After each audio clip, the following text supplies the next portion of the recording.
we're going to make the best vegan fudge that is just a phenomenal treat, and I keep it in my freezer. It's not exactly like a fudge consistency, and I'm okay with that because I'm not a big fan of fudge. But this is going to be all natural. The sweetness comes from dates. It doesn't come from processed sugars, and there's just all kinds of good things added into this. You're gonna love it.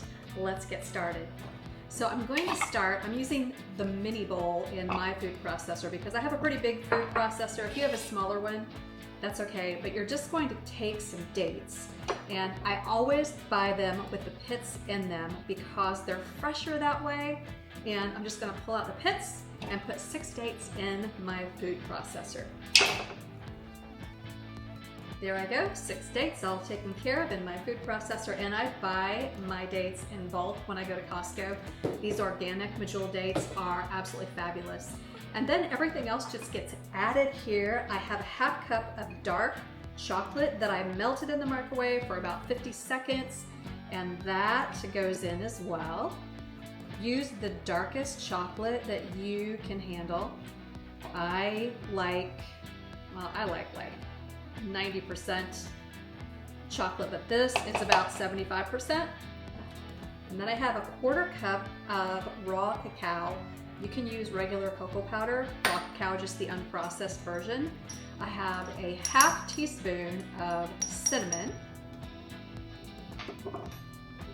and just a smidge of almond extract. You have to be so careful because this can be super strong. That's about 1/8 of a teaspoon, 1/4 max. And then a teaspoon of good vanilla. I use vanilla paste because I love it so much. Then, using my same 1/4 cup, I'm going to get out my coconut oil, and I need a 1/4 cup of coconut oil. Obviously, this is the kind that solidifies at room temperature, which is what you want. All good, and that goes in there. And then final ingredient is a 1/4 cup of almond butter. This is almond butter, natural almond butter from Thrive Market. You see how it's runny? It's just almonds that have been ground. There might be a little bit of salt, but there's no additives, no emulsifiers in it, which is, you want something all natural. You don't want emulsifiers in your almond butter. Don't pay for that stuff. And then I just want a pinch of salt, because salt just enhances all the flavors. I'm gonna put this in my food processor, and I'm gonna let it blitz until it's creamy. It might take a few minutes. Don't give up, just let it go.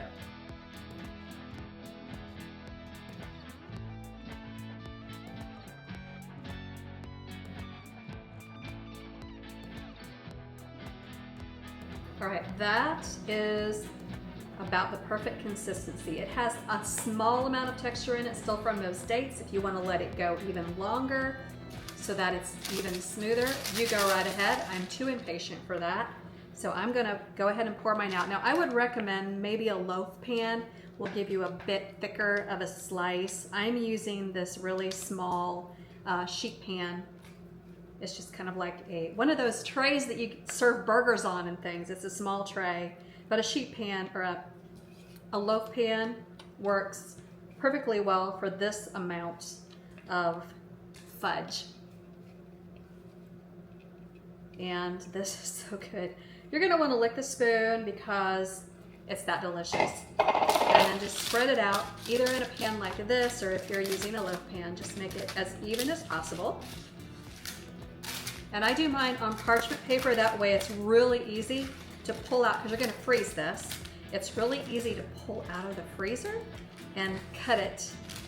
And I do keep the finished pieces in the freezer too. I just find that it keeps the consistency very nice, because it'll get a bit melty at room temperature. And so it goes there. And then my husband said, I want nuts on it. So last time I made it with walnuts on top. This time I'm going to make it with some pistachios. And that does give it a nice crunch, and these are salted pistachios. So a nice little bite of salt and a nice bit of crunch. All right, so I'm gonna put this in the freezer until it sets up. It might take about 20 minutes. And then we're gonna dig in. That's good. If you haven't yet, please take a moment to subscribe and turn on notifications to our YouTube channel. Our channel is at TaylorKitchen 5226, And if you haven't yet, sign up at tkfoodie.com, our website, to make sure you're receiving all the latest from us. You never know what you might be missing at tkfoodie.com. There you have it. It is nice and set so that I can cut it. Okay, you see why I use the parchment paper. It just makes it super easy to pull out of that little pan or your loaf pan if you're using, and then just cut it into the size squares that you want. I don't like them too large or too small.